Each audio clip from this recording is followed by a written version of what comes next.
আপনারা দেখছেন ঈশান বাংলা সংবাদ, সঙ্গে রয়েছে কুমকুম। প্রথমেই সংবাদ শিরোনাম।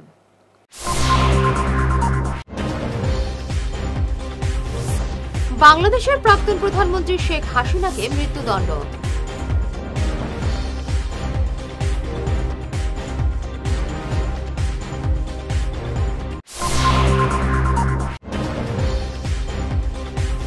আজমলের ৩৫ মেজি, কংগ্রেসকে ছাপিয়ে যাওয়ার দাবি ইউডিএফ-এর।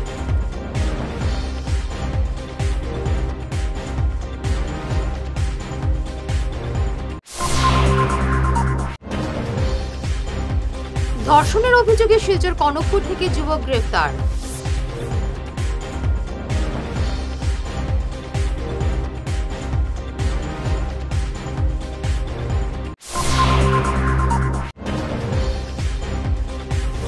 যানজটে বেকাবু শিলচর তারাপুর, দখলদারির বলি গুরুত্বপূর্ণ সড়ক।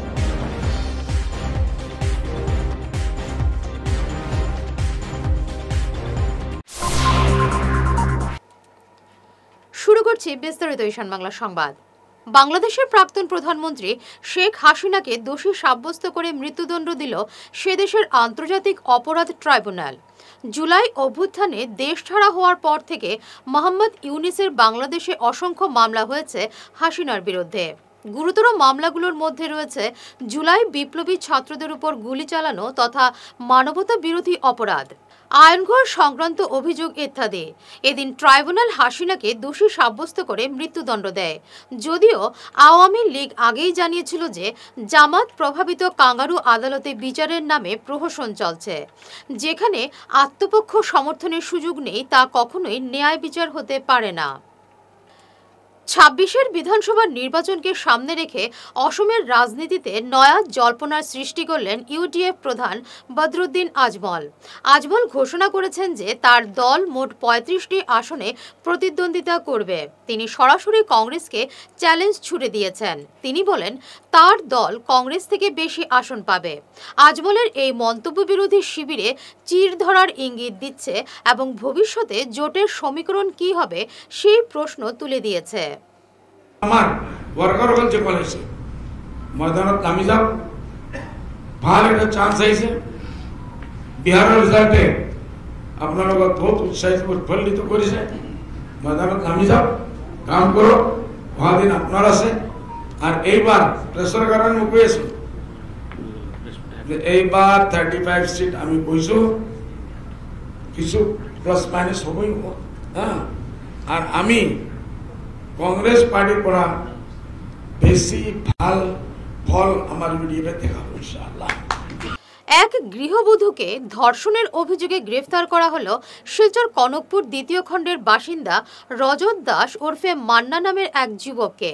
একই এলাকার এক গৃহবধূকে ব্ল্যাকমেল করে একাধিকবার ধর্ষণের অভিযোগ তার বিরুদ্ধে। এমনই অভিযোগে পুলিশে মামলা দায়ের করেছেন ওই গৃহবধূ। এদিনের অভিযুক্ত যুবকের ঘনিষ্ঠরা এমন অভিযোগ সম্পূর্ণ মিথ্যে বলে দাবি করেছেন।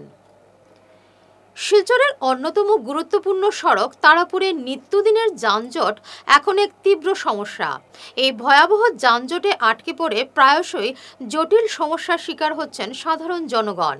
কিন্তু আশ্চর্যের বিষয়, এই যানজট নিরসনে সম্পূর্ণ নির্বিকার সংশ্লিষ্ট বিভাগ। গোটা তারাপুর এলাকায় অবৈধ বেদখল এবং যত্রতত্র পার্কিংয়ের দৃশ্য নিত্যদিনের। আর এ কারণেই যানজট ক্রমশ জটিল থেকে জটিলতর হচ্ছে। অবিলম্বে এই সমস্যার সমাধান না হলে নাগরিকদের দুর্ভোগ আরও বাড়বে। সুনাই স্বাধীনবাজার হাই স্কুলে সোমবার আয়োজিত মেগা স্বাস্থ্য শিবিরে অভাবনীয় ভিড়। সকাল থেকে দুপুর পর্যন্ত ২০০০-এরও বেশি রোগী স্ক্রিনিং চিকিৎসার জন্য নাম নথিভুক্ত করেন।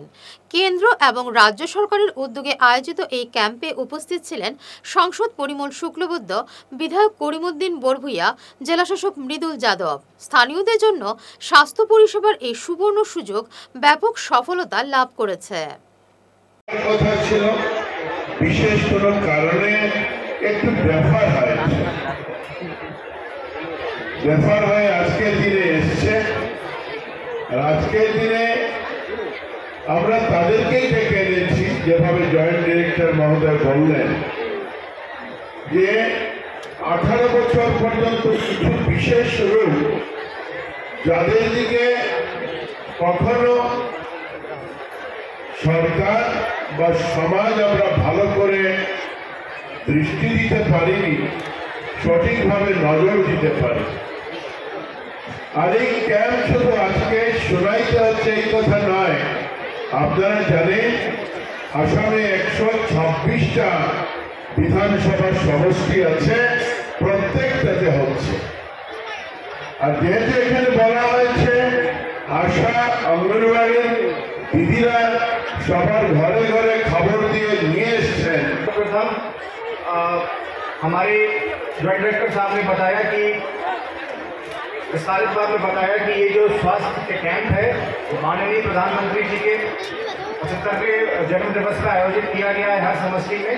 आज यहाँ पे सुनाई समष्टि में 6वां कैंप हमारे यहाँ पे चल रहा है, जिसके तहत हर जीपी से, हर म्यूनसिपैलिटी से, हर गांव से बच्चों को चिन्हित किया गया है आशा के द्वारा, और जिनको आवश्यकता है किसी तरह के ट्रीटमेंट की, रिफरल की, चेकिंग की, उनको यहाँ पे स्वास्थ्य कैंप में लाया गया है। ज्वाइंट डायरेक्टर साहब ने बताया कि ये कैंप नॉर्मल कैंप की तरह नहीं है। यहाँ पे हमारे मेडिकल कॉलेज से स्पेशलिस्ट डॉक्टर को मंगाया गया है और आपको फ्री में इलाज दिया जाएगा, फ्री में ट्रांसपोर्ट, फ्री में रिफ्रेशमेंट, फ्री में इलाज, और साथ ही साथ आपका टेस्टिंग, आपका कोई दवाइयों का खर्च ये सरकार वहन करेगा। और जिसका यहाँ पे ट्रीटमेंट नहीं हो पाएगा, हमारा ऑलरेडी मेडिकल कॉलेज में रिफर्ड कैंप चल रहा है, वहाँ पे आप लोग अपने स्वास्थ्य का परीक्षण कर सकते हैं। শহীদ মঙ্গল পাণ্ডের স্মৃতি রক্ষা এবং সমাজসেবার জন্য একটি নয়া সংস্থা গঠন হলো। প্রতি বছর শিল্পী, খেলোয়াড় এবং সমাজসেবীদের সম্মাননা প্রদান করা এই সংস্থার মূল লক্ষ্য। মূর্তি স্থাপনের জন্য সংগৃহীত অর্থ ফিক্সড ডিপোজিট করে তার সুদ দিয়ে চালানো হবে। সংস্থাটি প্রাকৃতিক দুর্যোগে ক্ষতিগ্রস্তদেরও সহায়তা করবে। आज 16 नवंबर 2025 को रुद्र महायज्ञ आयोजन समिति 2023 के प्रमुख सदस्य आज उपस्थित होकर एक निर्णय लिए हैं कि जो फंड मंगल पांडे मूर्ति के लिए आवंटित किया गया था वो उसमें खर्च नहीं हो पाया, वो धनराशि बैंक अकाउंट यूनियन बैंक में पड़ा हुआ है। तो आज ये निर्णय लिया गया कि उस राशि को हम लोग एक ट्रस्ट में वो मंगल पांडे स्मृति न्यास या कोई एनजीओ बना के और उसमें ट्रांसफ़र करेंगे, और उससे हर साल जो वृद्धि या आमदनी होगी उससे हम लोग अपने हिंदी भाषी समाज के जो सामाजिक कार्यकर्ता या ये छात्र कलाकार जो जिनका उत्कृष्ट योगदान होगा समाज के लिए, उनको हम लोग सम्मानित करेंगे। और ये कार्यक्रम मंगल पांडे के जन्मदिन पर आयोजित करेंगे प्रतिवर्ष, और ये सिलसिला चलते रहेगा। জাতীয় প্রেস দিবস উপলক্ষে একাধিক কর্মসূচির আয়োজন করে ভারতীয় জনতা যুব মোর্চা। শিলচর ইটখলার দলীয় কার্যালয়ে আয়োজিত অনুষ্ঠানে শিলচরের বিভিন্ন সংবাদ মাধ্যমের প্রতিনিধিদের উপহার এবং সম্মাননা স্মারক তুলে দিয়ে তাদের অবদানের প্রতি শ্রদ্ধা জানানো হয়। কাছাড় জেলা বিজেপি কার্যালয়ে সোমবার অনুষ্ঠিত হল তফসিলি মোর্চার এক বিশেষ সাংগঠনিক সভা। রাজ্য সভাপতি নবারুণ মেধি এবং রাজ্যসভার সদস্য কনাদ পুরকাস্ত এই সভায় উপস্থিত ছিলেন। নবারুণ মেধি দলকে আরও শক্তিশালী করতে কর্মীদের ঐক্যবদ্ধভাবে কাজ করার আহ্বান জানান। কনাদ পুরকাস্ত বলেন, তফসিলি মোর্চা আগামী দিনে গুরুত্বপূর্ণ ভূমিকা পালন করবে। বিধায়ক নিহার রঞ্জন দাস, জেলা সভাপতি রূপম সাহা সহ অন্যান্য নেতৃত্ব সভায় উপস্থিত ছিলেন। ভারতীয় জনতা পার্টি আসাম প্রদেশ এসসি মোর্চার তরফের থেকে আমার আন্তরিক সেবা নমস্কার জানাইছি। আজকে এই বিশেষ সাংগঠনিক সভাতে সভাপতিত্ব করা আমাদের সবাই শিক্ষাগুরু জেলা এসসি মোর্চার সভাপতি ডাঙৰীয়া, মঞ্চে বিরাজমান মই যুৱ মোৰ্চা মঞ্চের বিধি প্রবন্ধা যুব মোর্চার দায়িত্ব ছিলেন যোরহাট ডিস্ট্রিক্ট প্রেসিডেন্ট রূপক দা যুব মোর্চা আমার এই কাছাড়ের প্রেসিডেন্ট ছিলেন, আমিও সে ছেড়ে দিই। রাজেশ দা সেও যুব মোর্চা, দিলীপ দাস মঞ্চের মানে যুব মোর্চা না এসসি মোর্চা সবাই আমরা যুব মোর্চা করে এখানে বসে আছি।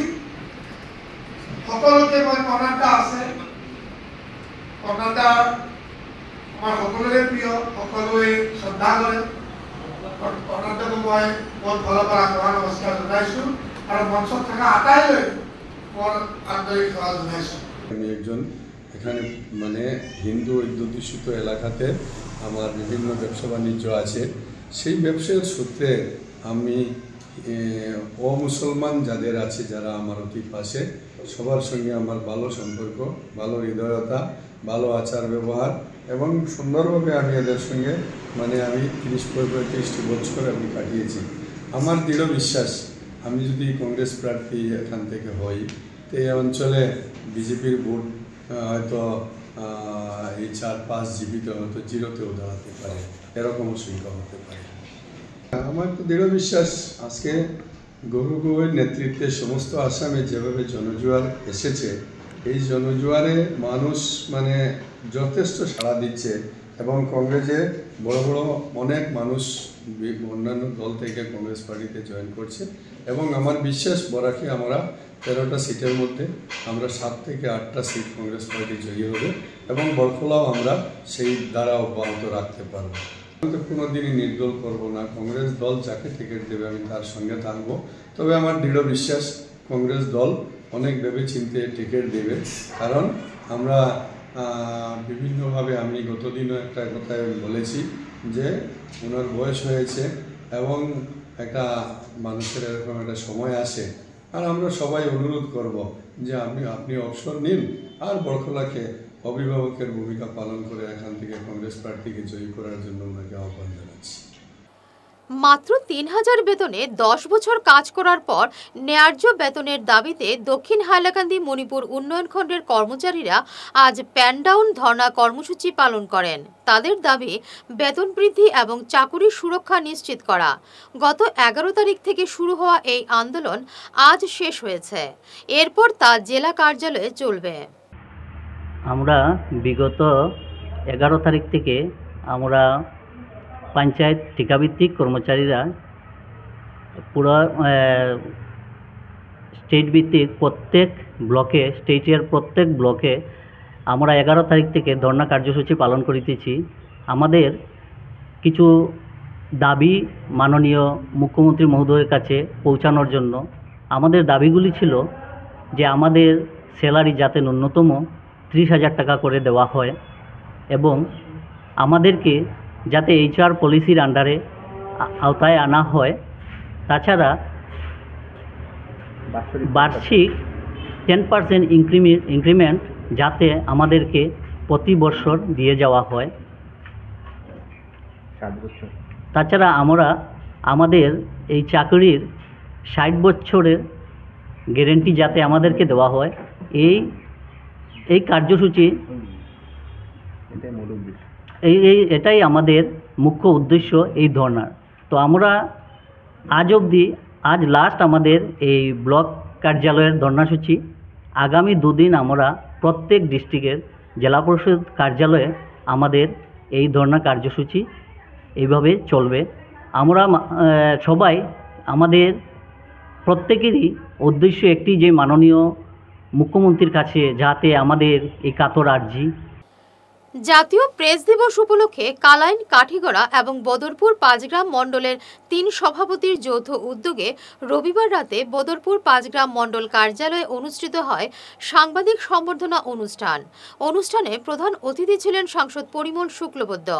উপস্থিত ছিলেন 3 মণ্ডল সভাপতি নিত্যগোপাল দাস, বিশালাক্ষ দেব, মিঠুন শুক্লবৈদ্য, বদরপুর পুরসভার চেয়ারপারসন রুবি নাগ, বরিষ্ঠ বিজেপি নেতা দীপক দেব সহ অন্যান্যরা। অনুষ্ঠানে কাঠিগড়ার বিধানসভা এলাকার কর্মরত সাংবাদিকদের উত্তরীয় পরিয়ে তাদের হাতে সম্মাননা স্মারক তুলে দেওয়া হয়। শাসক দলের লোক হয়ে সাংবাদিকদের সম্বর্ধনা দিচ্ছেন, এটা একটু ব্যতিক্রমী ঘটনা। আপনাদেরকে ধন্যবাদ। কিন্তু সেই কথাটার সঙ্গে আরেকটা কথা আমি বলবো যে আজ ভারতবর্ষের সংবাদ জগৎ কোথায় দাঁড়িয়ে আছে, তাদের ক্রমমান কোন দিকে যাচ্ছে, সেই দিকটাও শাসক দলের উচিত, শাসকদের উচিত সে ব্যাপারটা লক্ষ্য করা। এবং যদি কোথাও কোনোভাবে সাংবাদিকদের ঠিক মতো তাদের কথা পৌঁছানোর মতো জায়গায় কোনো ব্যতিক্রম থেকে থাকে, তাহলে আমি অনুরোধ করবো আপনারা যেহেতু শাসক দলের লোক, আপনারা সেই দিকটাও একটু খেয়াল করবেন, যাতে করে আজকের মতো এই দিনটা উদযাপনের সার্থকতা আসে। দেখি আর আমরা ভালো দেখি, আপনারা ভালো দেখান, ভালো বলেন বলে আজ ভারতবর্ষ বিশ্বের 4র্থ স্থানে আছে, বিশ্বের 4র্থ স্থানে। এখন ব্যাপারটা হচ্ছে, যদি আজকের সাংবাদিকতার বিশ্লেষণ করতে হয়, কিছু দলীয় কথা এসে যাবে। আমি দলের কথা বলতে এখানে দাঁড়াইনি, আর আপনাদেরকে দলের কথা শোনানোর জন্য দাঁড়াইনি, কিন্তু এই কথা সত্য। আপনারা দেখবেন আমার দল আসার পরে বড় বড় সাংবাদিককে ডেকে এনে সোজা মন্ত্রী পদে বসিয়ে দেওয়া হচ্ছে, বা পিডিও করেছেন, মোদিজিও করেছেন।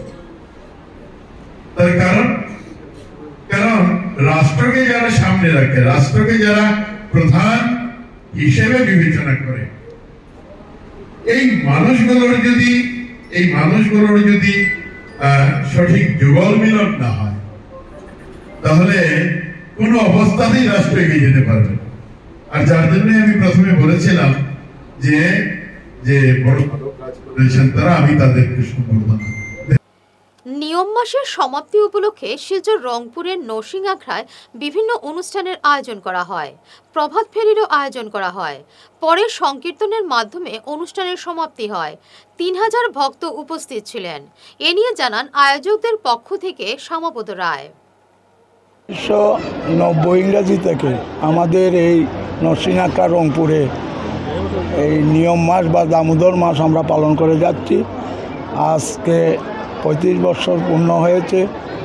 আমরা নরসিং আখড়া উন্নয়ন কমিটির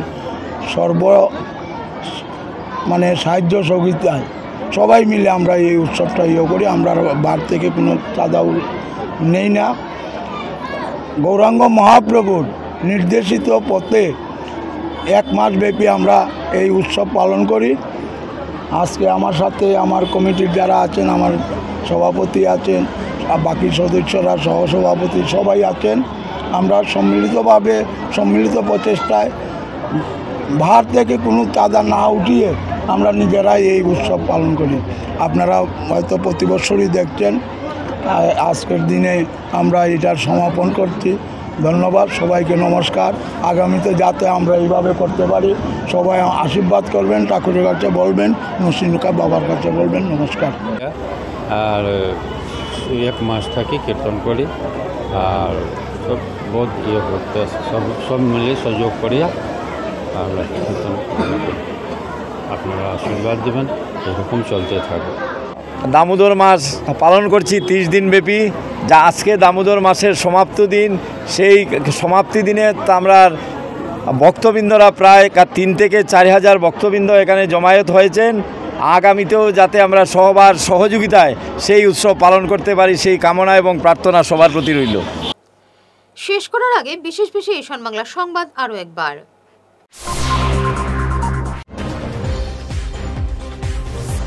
বাংলাদেশের প্রাক্তন প্রধানমন্ত্রী শেখ হাসিনাকে মৃত্যুদণ্ড।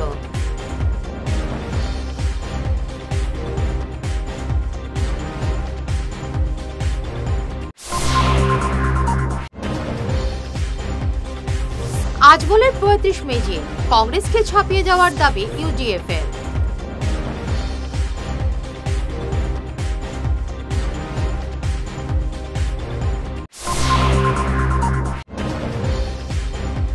ধর্ষণের অভিযোগে শিলচর কনকপুর থেকে যুবক গ্রেফতার।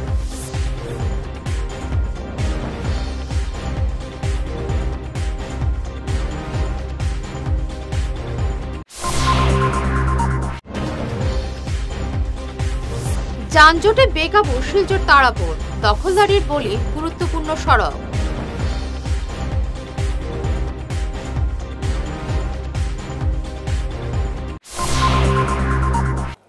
এখনকার মতো ঈশান বাংলা সংবাদ এ পর্যন্তই। নমস্কার।